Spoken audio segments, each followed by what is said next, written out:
কুষ্টিয়ার দৌলতপুরের বাগোয়ান মধ্যপাড়া এলাকায় একটি বাড়ির সেপটিক ট্যাঙ্ক পরিষ্কার করতে নেমে 2 শ্রমিকের মৃত্যু হয়েছে। সকালে মোশাররফ হোসেনের বাড়িতে এই ঘটনা ঘটে। পুলিশ জানিয়েছে, সকালে মোশাররফ হোসেনের বাড়ির সেপটিক ট্যাঙ্ক পরিষ্কার করতে নামে লিটন হোসেন, রাজন হোসেন ও তার ছোট ভাই মিজান হোসেন নামের 3 জন শ্রমিক।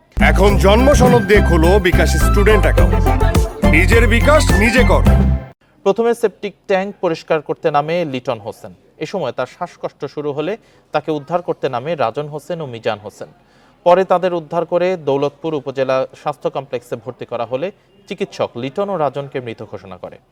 এ ঘটনায় কোনো অভিযোগ না থাকায় কোনো মামলা হয়নি বলে জানায় পুলিশ।